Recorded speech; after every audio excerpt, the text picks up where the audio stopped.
Hello. Welcome to today's session of Selling the Couch. I hope you're doing well, having an awesome day. So, today's podcast is titled Flex Your Feelings: How to Build Emotional Fitness as a Therapist and as a Quiet Leader. I'm joined by my friend, Dr. Emily Anhalt. Emily's website is over at dremilyanhalt.com. Emily released a book recently called Flex Your Feelings. Emily and I actually connected a number of years ago when we were both active on Twitter. This is like the early stages of the pandemic. And we've been able to reconnect more recently, connecting on LinkedIn, loving just many of the things that she's sharing. I also think it's incredibly cool to see another psychologist doing such different things. And expanding what we can do with our careers. Today, I wanted to have Emily on because I know that many of us talk about things like self-care. Many of us are concerned about burnout. Many of us are really trying to reconcile like building these businesses and being in sort of a capitalist sort of system, but also realizing we, as clinicians, like our wise selves know, there's a cost to growth and how do we think about that and all of these things. And that's why I had Emily on. And so we talk a lot about this concept of emotional fitness and what that actually means and how it's different from emotional intelligence. We then dive into some of the traits of emotional fitness, actually the 7 traits that are there, and including the one that's actually the most relevant or the one that therapists particularly struggle with the most. And then we dive into this area of how do we start training our emotional muscles if we've never learned how. This is, I think, relevant for many of us because we enter our field with a genuine desire to help, but many of us also have sort of people-pleasing tendencies. And so how does that sort of intersect and how do we shift things? I think you're going to really enjoy this conversation. So here's my conversation with Dr. Emily Anhalt from dremilyanhalt.com.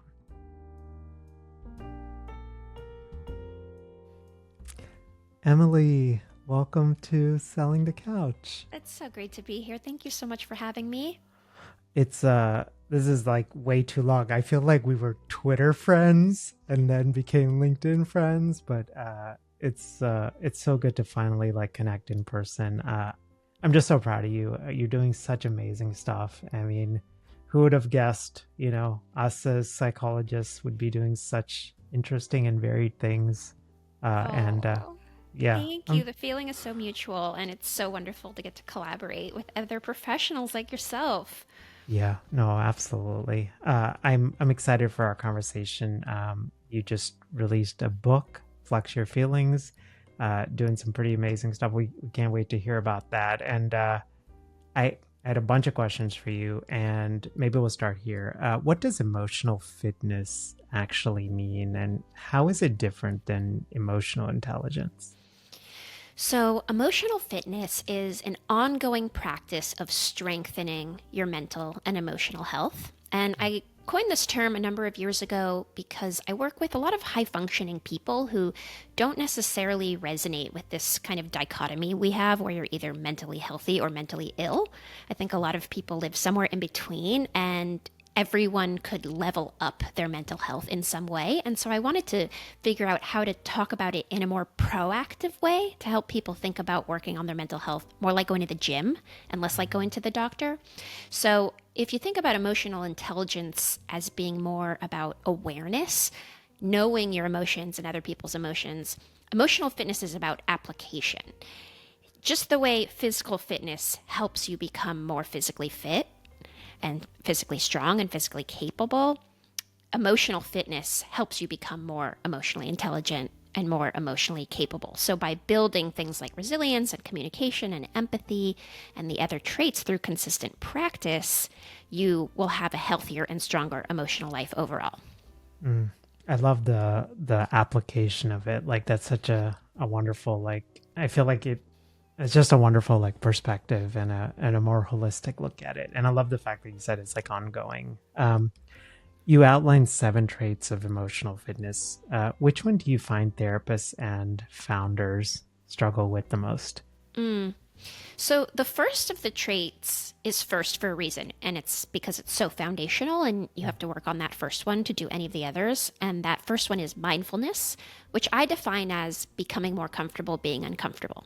So, just throwing kind of a broad net, everyone out there could do some work around this. We all have areas of discomfort that we tend to avoid. And I think therapists tend to have different areas of discomfort. Therapists are comfortable with a lot of things that an average person might not be comfortable with. But it doesn't mean that we don't have our unique areas of discomfort. And so it's really important that we think about what those are and work on them. Like I can just share personally, I think because I was never really great at feeling and facing my own anger, I was not as good at empathizing with and holding space for my patient's anger, because until you can be comfortable with an emotion yourself, you're not going to encourage it in other people. So I really had to work on that in myself so that I could show up better for my patients. So mindfulness comes to mind in that way. But I would say if I had to pick one that I think all therapists should work on more, it's playfulness, being a yes and person and being able to exist in the gray. And even though I think therapists intellectually understand the importance of that, we tend to take our work really seriously and we deal with really serious stuff. And sometimes I think we forget that really therapy is just teaching people how to play. And I remember when I was learning to become a therapist, I had a wonderful supervisor who helped me understand that even though theory and doing things the right way is important to think about, ultimately being flexible and open and meeting your patients where they are is the true work to be done. I had a patient who was a musician, and I told my supervisor, I wish that I could play him songs that make me think of what I think he's feeling. And my supervisor said, well, why can't you? Who's saying you can't do that? And it occurred to me, I had this sort of theoretical superego that was keeping me from being playful. And once I started doing that, the work really opened up. So I would say we could all be a little more playful. That's such a great example because I think, right, we understand this intellectually. We go through grad school, we read books on all of this, but then I feel like the real beauty of therapy is in that creativity that comes out of it, right? And I mean, you remember that many years later, right? Like, which is so cool. Why is emotional fitness especially important for people like in helping roles or in leadership? So I'd say that leaders and helpers and therapists for sure are sort of emotional first responders in a way. We absorb stress and conflict and uncertainty from the people that we're supporting. And we've all heard the idea of put your own oxygen mask on first. But when you're a person who ties their identity to being a helper, that often goes out the window, and we will often sacrifice ourselves to support other people. And the problem is that that's just not sustainable. If we don't have strong emotional muscles ourselves, we're going to get depleted really quickly. And emotional fitness ensures that we can show up for other people without losing ourselves, that we can make sure that we are not pouring from an empty cup and that we can do this work over the long term. So emotional fitness helps you build boundaries. It helps you communicate what you need. It helps make sure that you're not offering more than you actually have to give. And when you're in a helper position, that's such an important, really business asset, but also just personal, a positive trait to have. Yeah. No, I think especially that conversation around like what you shared about boundaries, I feel like this is something I've had to like learn, like unlearn and then relearn, because I think there is sometimes in subtle ways, sometimes not. There's a understanding, or there's this weird messaging around therapists have to be like self-sacrificing. Right. And especially I think when therapists go into private practice or create some sort of business, that mindset plays out because it's like, I have to give it, beyond what I can like reasonably do because I am like a helping person, or it plays out with undercharging or any of these different things. Gosh, it's so true. And a few things come to mind. First of all, I feel like we have this sort of puritanical Judeo-Christian society of sacrifice equals love, and that if you are not suffering a little bit, you're not really caring for people. And intellectually, I think we know that's not true, but we often do act that way. And then you're so right about this idea of undercharging, and we feel bad making any money. And we know that really therapy is all about boundaries. We start on time, we end on time, we meet in the same place every week, we don't date or become friends with our patients outside of session. And these boundaries are what make that deep empathy within that hour every week possible. And I think it's important to remember that that also applies to making sure that we have personal boundaries so that we don't get resentful, and that we have financial boundaries so that our work is sustainable over time. I really want to encourage people to advocate for themselves in that way, and to know that you're actually serving your clients best when you are taking care of yourself in that way. Yeah, it's that proverbial like put the mask on right before you help others. I think, I don't know, this is taking me way too long to realize this, but like the proportion of the ways that I care for myself and I engage in play and in relationships has such a direct impact on my business success. Whereas I used to see it the other way around, right? Like business success would allow me to do those things. It sounds like, you just said totally. So like, it sounds like it's also been true for you.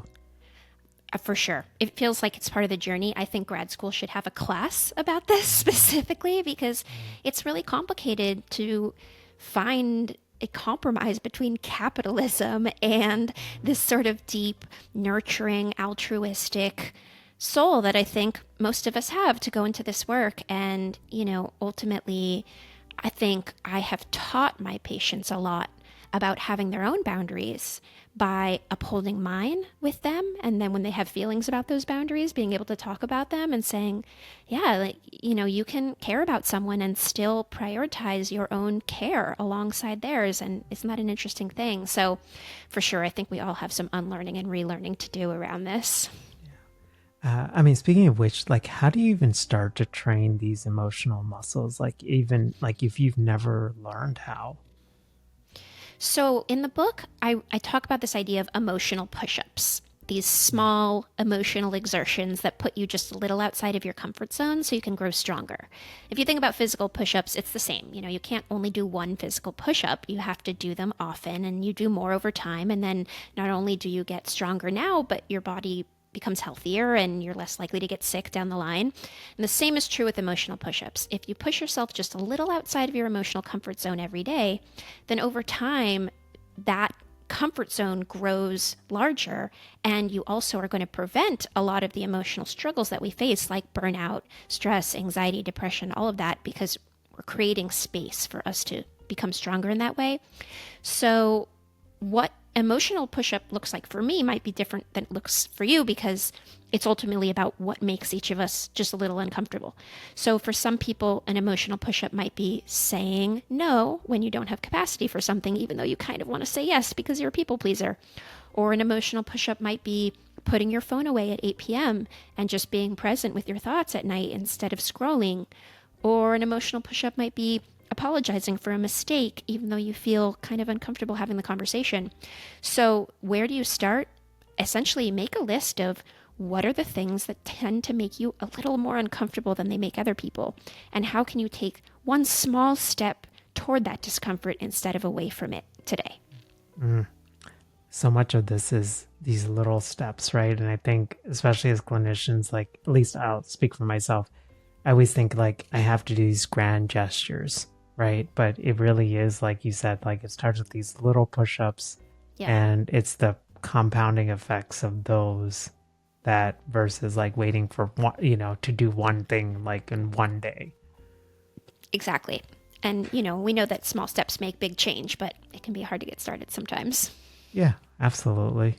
How do you think like emotional fitness like helps us avoid burnout? Even before actually exploring that area, I feel like, how do you define burnout? Because I feel like there's so much language, like everybody's like, oh, I'm burnt out, but I don't know, the definition of it, I feel like varies for different people.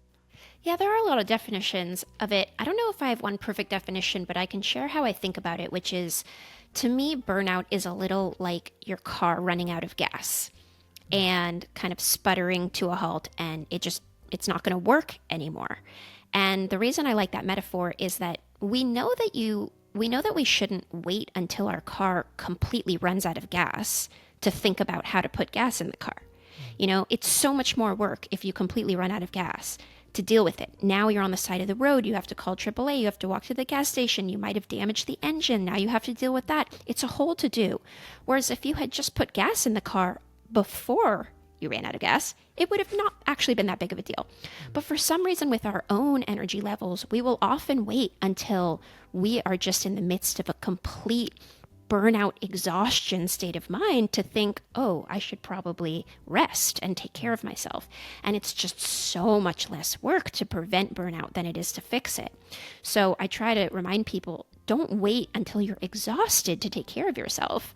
And something I recommend people do is make a list of what your early warning signs are of burnout. What are the things that show that burnout is around the corner? So that might be that you lose your appetite, or you complain more, or your work stops feeling as fulfilling.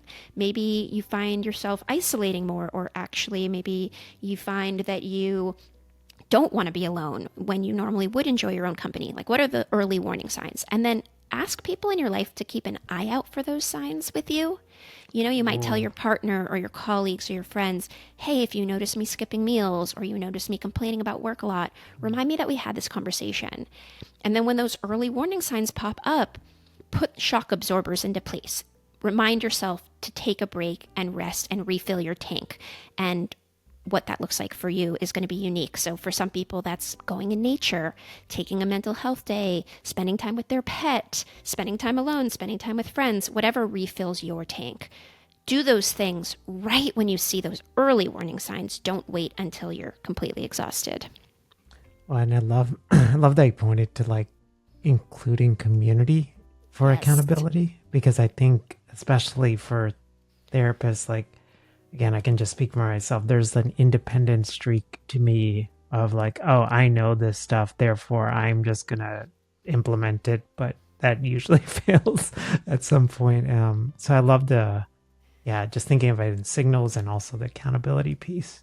Yeah, we need each other. Therapists having other therapists is so important, because the average person just doesn't totally understand the experience and doesn't necessarily have the language to understand and speak back to the things that we've experienced. So that's so important. And then, you're so right that often doctors are the least physically healthy people. Therapists are often not the ones taking care of their mental health the best. We're good at explaining why it's important, but not always good at doing it ourselves. So recruiting support's really important. Yeah. And I love that you pointed toward almost like preemptively doing stuff, right? Doing things as part of your routine. Because I think this is, just in the context of therapy, when I was doing clinical work, I remember there would be like seasons where like I loved the work, right? And so then the tendency is to see more and more people instead of because you're like, oh, I just enjoy this, or I just went to this training, and therefore, I want to be able to see some more folks so I can like work on those skills. But I think, in hindsight, I think one of the lessons or one of the things I wish I had like told younger Mel was like pace yourself, and because the journey is, the journey's long, and it's not just like, I don't know, you think like, oh, you're just people will say you're just talking to people, but just the cumulative toll of that over it's so much more than that. We know that. Yeah. But you're describing exactly why I wanted to find a more proactive approach to mental health. That there does feel like there's this attitude in our culture where you wait till things are really bad and then you go try to fix them. And we understand about our physical health that it's much easier to work out now than it is to wait till you have a disease and try to deal with it. And similarly with mental health, I believe a lot of our mental health struggles are a result of not being given the space and support and resources to do this fitness work along the way in life, to feel the hard feelings, to sit with the difficult moments as they happen, and instead of letting them kind of accumulate into something really overwhelming. So therapists especially, we have to do that work so that we can have a sustainable practice of helping other people with theirs. Yeah, no, absolutely. There was something you just said, but I'm sure it'll come back to me. What's your favorite practice in the book that listeners could try today? Oh, like a push up we could all do together right Yeah, now? yeah, yeah. Yeah, Okay, I love or that. just like, yeah, that would be even awesomer. Let's do that. So Okay. there's a push up I talk about in the book that I try to do once a month myself. Mm. And any push up that's in the book, I also practice because I wanted to make sure that it feels helpful and works and is doable. But one of the ones I love to suggest is, I think, a very underrated, important practice for any kind of business and any kind of relationship is feedback, Mm. asking for feedback. And as therapists, I was kind of taught you don't ask your patients for feedback. I'm not asking my patients, hey, how am I doing as a therapist? Am I doing well? What do you think? Because it's not really their job to support us in that way necessarily. And so I think sometimes that can end up extending to other places in life where we might not think that it's okay to ask for feedback. But it's really important that we see ourselves through the eyes of another person. We get that professionally through supervision and consultation, but perhaps less so in our personal relationships. So once a month, I send a text message to someone in my life, a different person each month. And the text message essentially says, hey, I'm working on my emotional fitness, and your perspective is really important to me. I really respect and admire the way you see the world. And I'm curious if you would be willing to share one thing I'm doing well in our relationship and one thing I could do 10% better. And I send that text out every month. And I love the phrasing 10% better because it's a low lift. It doesn't ask someone to tell you everything that you should change about you, just one thing you could do a little better. My partner and I do this prompt often also. And I have found that it's really lovely to see what comes back. You start to see patterns of things that you might work on. And it's also really important to see what's working and what you're doing well and how you're being seen and held and loved by the people in your life. So I would recommend everyone who wants to do a push-up right now, bust out your phone, type up that message in your own words, and send it out to someone in your life, and then see what comes back.